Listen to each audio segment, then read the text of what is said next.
Logia 25. Ação e reação. Disse Jesus: ama teu irmão como tua alma. Protege-o como a pupila dos teus olhos.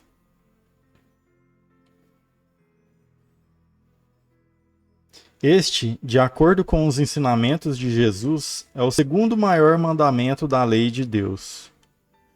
Um professor da lei que estava ali ouviu a discussão, viu que Jesus tinha dado uma boa resposta e por isso perguntou: qual é o mais importante de todos os mandamentos? Jesus respondeu: é este, escute, povo de Israel. O Senhor, o nosso Deus, é o único Senhor. Ame o Senhor, seu Deus, com todo o coração, com toda a alma, com toda a mente e com todas as forças. E o segundo mais importante é este: ame os outros como você ama a você mesmo. Evangelho de Marcos, capítulo 12, versículo 28. Nesta lei está estampada a engrenagem básica da vida na carne.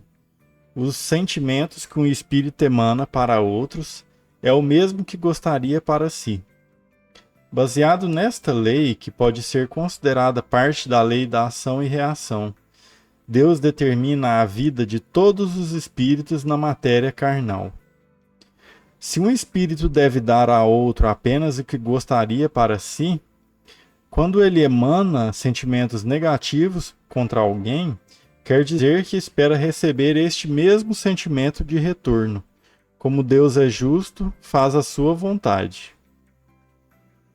Por este motivo, quando um espírito gosta de nutrir mágoa ou raiva contra outro, Deus conclui que ele gosta desses sentimentos e que espera recebê-los.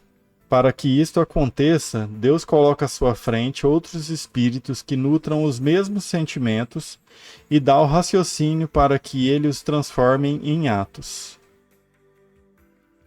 Portanto, quando alguém consegue, frente a um ser humano, praticar atos que materializem sentimentos negativos, na verdade não é este espírito que o faz por vontade própria, e sim Deus que o coloca ali diante daquele que gosta de nutrir o mesmo sentimento.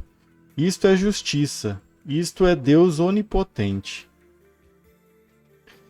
Deus dá a cada um de acordo com o que ele pratica com o seu irmão. Aquele que não vê desta forma não tem a consciência do sofrimento que causa aos amigos de caminhada. Acha-se sempre dentro das leis e acusa Deus de injustiça. Para alcançar a elevação espiritual e conseguir colocar o amor universal em prática, o espírito precisa compreender que todas as coisas que lhe acontecem são frutos de seus próprios sentimentos emanados contra outros espíritos e não obra do acaso, sorte ou azar.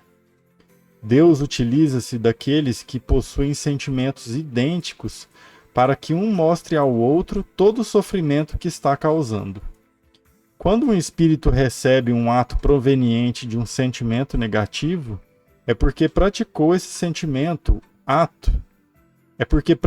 esse mesmo ato ou nutriu esse mesmo sentimento contra outro espírito, e este outro também merecia, pois também nutria os mesmos sentimentos. Trata-se de uma engrenagem que faz funcionar a máquina chamada vida humana. Uma engrenagem perfeita, pois é comandada pela inteligência suprema do universo.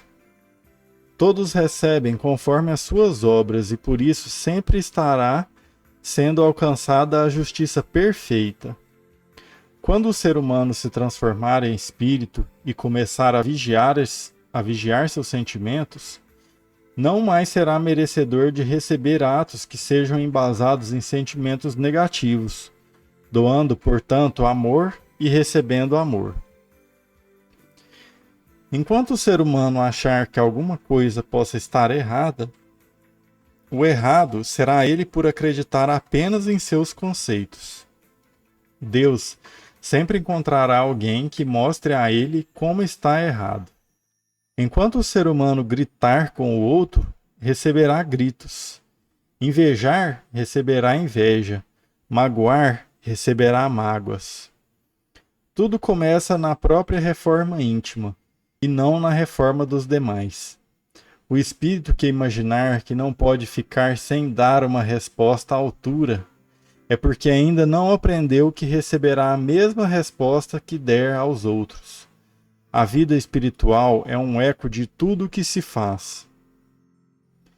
É preciso alterar a si mesmo para que o mundo se altere.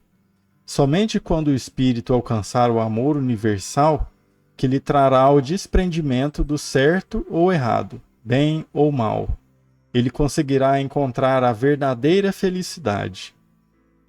Por isso, Jesus afirma que este é o segundo mais importante mandamento das leis de Deus.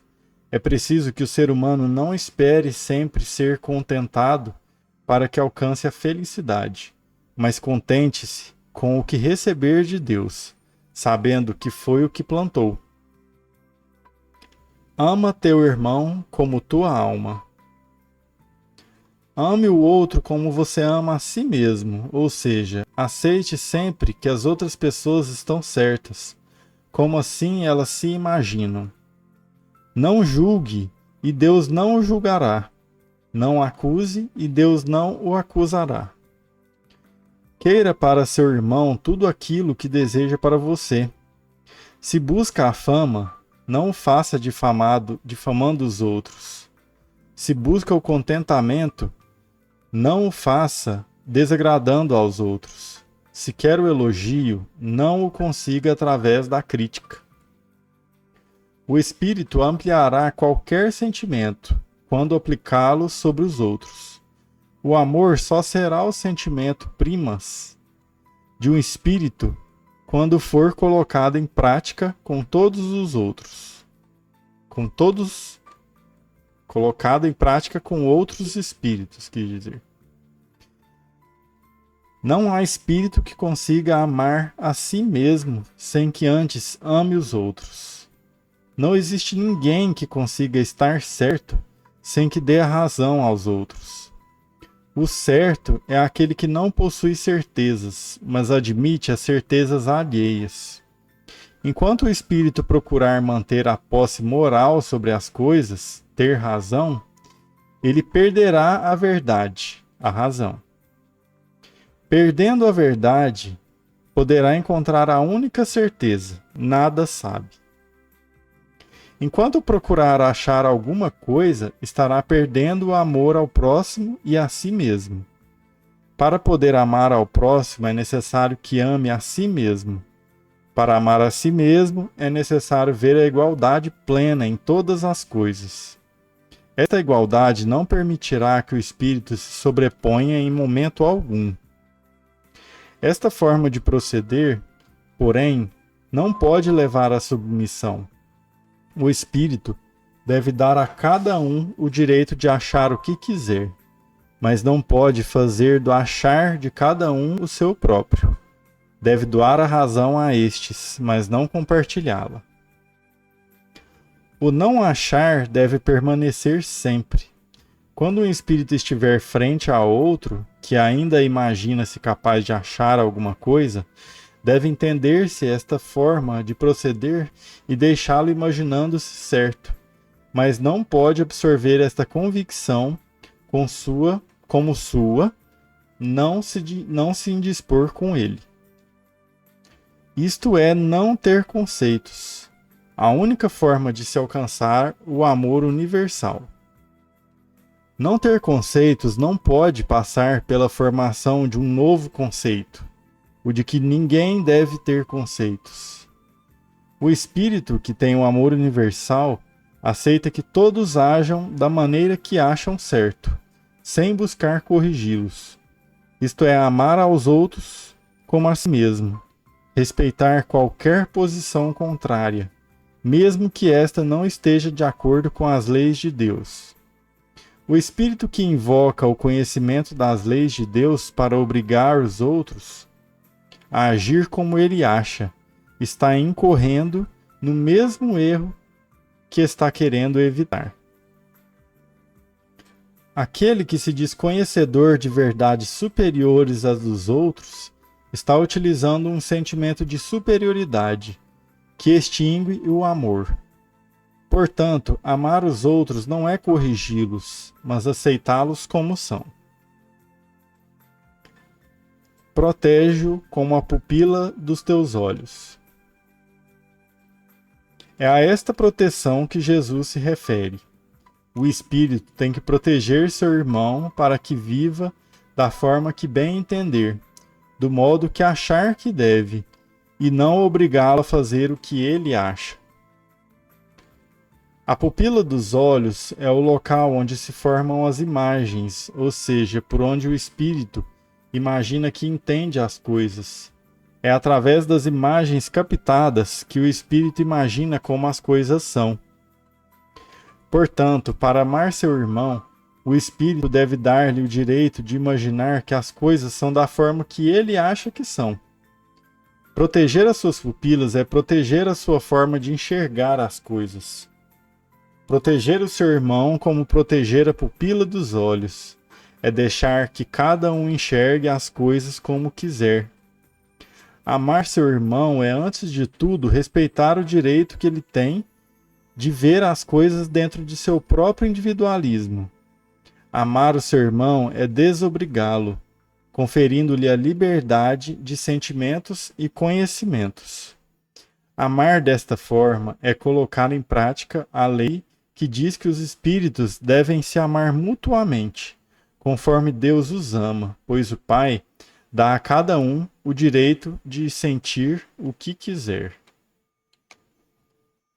É isso, irmãos, a leitura da Logia 25 com o título Ação e Reação. Disse Jesus: ama teu irmão como tua alma. Protege-o como a pupila dos teus olhos.